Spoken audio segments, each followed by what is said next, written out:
Eh, tu savais pour le 5e élément ?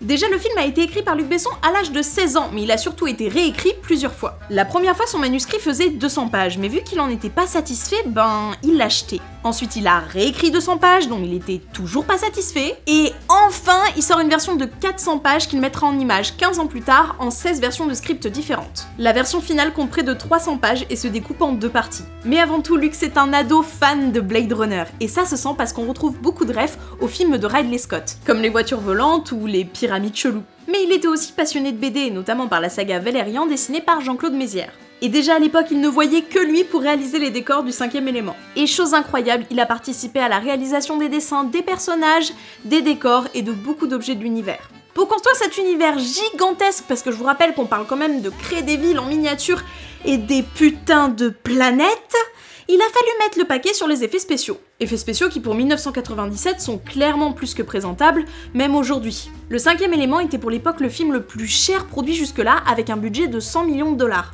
Bon, après il a rapporté plus de 265 millions et il est encore rentable aujourd'hui. D'ailleurs, les employés de Digital Domains qui étaient chargés des effets spéciaux ont caché des blagues dans le film. Le camion cylindrique que Bruce Willis manque de percuter est décoré du logo de leur pizzeria favorite. Et enfin, les personnes qu'on voit sur les toits et aux fenêtres des immeubles sont des employés de la boîte. Même si le travail sur les effets spéciaux était titanesque, une grande partie des décors et des costumes étaient réels. Oui, même l'explosion à l'intérieur de l'hôtel. Et encore une fois pour l'époque, c'était du jamais vu. Je vous remets rapidement la scène, mais l'explosion dans le Fluston Paradise relève vraiment du miracle et ne contient aucun rajout en post-production. Pour ce faire, ils ont positionné 11 caméras un peu partout sur le plateau en plan fixe, donc pas de caméraman, juste une équipe réduite. Le feu était tellement réaliste que le plateau a commencé à cramer. Et les pompiers ont mis à peu près 26 minutes à éteindre le feu.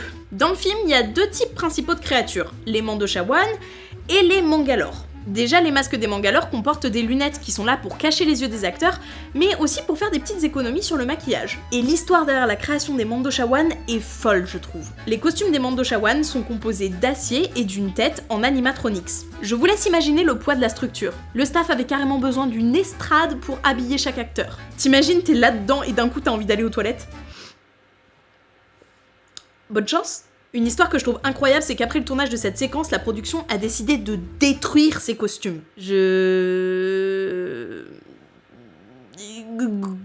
Pourquoi Stop it.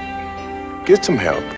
J'ai pas trouvé le pourquoi du comment, même si je me doute que le côté encombrant de la chose a dû jouer, mais Nick Dunman, qui a travaillé sur la création de ces merveilles, a demandé à la production s'il pouvait en garder un. Et encore heureux, ils ont accepté. Donc il reste un exemplaire sur Terre dans le salon de ce monsieur. Et à mon avis, ça doit faire plus grand qu'une bibliothèque, au vu de la dimension. Bref, passons au personnage de Lilou, incarné par la grande Mila Jovovich. Une anecdote plutôt connue, c'est qu'elle a dû se teindre les cheveux en orange vif. Plusieurs fois. Et petit moment culture capillaire, mais une décoloration plus une coloration, ça te fume tes cheveux. Donc pour pas faire une Britney Spears, elle a dû porter une perruque sur plusieurs séquences. Faire une Britney Spears, ça veut dire repartir à zéro capillairement parlant. D'ailleurs, la langue divine que parle Lilou a été inventée de toutes pièces par Luc et Mila. Elle comporte environ 400 mots et sur la fin, ils étaient tous les deux capables de tenir une conversation dans cette langue. Un autre qui s'est senti dialoguiste sur le tournage, c'est Bruce Willis. Au moment où Lilou fait Big Badaboom dans le taxi de Corbin Dallas, les vrais ont la ref, eh bien elle se met à parler très vite en langue divine. L'acteur américain s'est inventé une ligne de dialogue en lui répondant. C'était pas prévu, mais ils l'ont gardé. Pour rester sur Bruce Willis... Très bizarre cette phrase, Clara. L'acteur n'était pas le premier choix de Luc Besson pour jouer Corbin Dallas. Pas parce qu'il ne l'aimait pas, mais parce qu'il voulait que Mel Gibson l'incarne. Ils se connaissaient déjà depuis la Warner, tout ça, mais il a décliné l'offre. Et aussi parce qu'il avait peur que Bruce Willis prenne bien trop cher pour jouer dedans. Le gars avait quand même déjà joué dans Piège de cristal, Pulp Fiction, L'armée des 12 singes, Une journée en enfer, La mort vous va si bien... un background pas trop dégueulasse, quoi. Mais 2 heures après avoir reçu le scénario, il a appelé Besson pour lui dire qu'il trouvait ça marrant et que ça le dérangeait pas d'être moins payé sur le film s'il pouvait toucher un pourcentage sur les profits du film. Donc ça va, il s'en sort bien.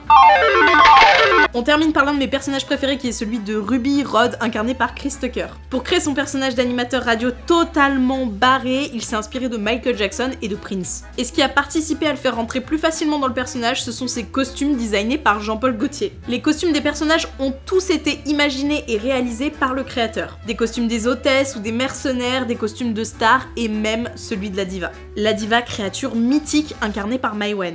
À l'époque, elle refuse le rôle parce qu'elle est la compagne de Luc Besson, mais suite à un désistement de l'actrice, elle est obligée de l'incarner. Pour revenir sur son costume, il était extrêmement lourd. Il fallait 3 heures de préparation à chaque jour de tournage, elle ne pouvait boire qu'à la paille une fois préparée. Et aucun acteur ne l'avait vu avant de tourner. C'était une volonté de Luc Besson qui voulait garder les réactions les plus pures de ses acteurs devant la caméra. D'ailleurs, je vous invite à regarder la performance en entier parce que ce passage est très cuté par rapport à la performance d'origine. La chanson de la diva a été composée par Eric Serra et en soi ne peut pas être chantée. La chanteuse d'opéra Inva Moula qui double la diva dans le film explique qu'une voix humaine ne peut pas changer de note aussi rapidement. Elle a dû donc enregistrer chaque note séparément pour qu'Eric Serra puisse recréer à l'aide d'un ordinateur la mélodie qu'il avait écrite à l'origine. Et voilà, c'est tout ce que j'avais à t'apprendre sur le 5e élément. La même chanson que d'habitude, abonnez-vous, mettez la cloche, mettez un pouce bleu, commentez si vous le désirez. En tout cas, moi je vous dis merci beaucoup parce que ben voilà, encore une fois, j'arrête pas de me répéter mais on est de plus en plus et c'est très très cool. Et vos retours sur la dernière vidéo étaient tellement trop mignons, mon cœur a fondu. Il y a beaucoup de nouveaux gens qui sont arrivés d'un coup.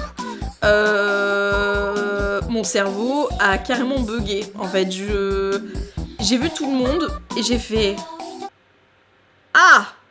D'accord, c'est beaucoup de gens ça quand même d'un coup sur ma personne. Encore une fois, cette formulation de phrase ne va pas. Donc n'hésitez pas à me partager sur les réseaux, c'est la meilleure manière de faire connaître mon travail tout simplement, que ce soit sur Instagram ou sur Twitter. Et n'hésitez pas à venir m'en parler. Y a des gens qui viennent me parler en DM et c'est hyper cool. Je vous fais des bisous, buvez du thé, prenez soin de vous et je vous dis à bientôt pour une nouvelle question autour de la prod et de la fiction. Salut!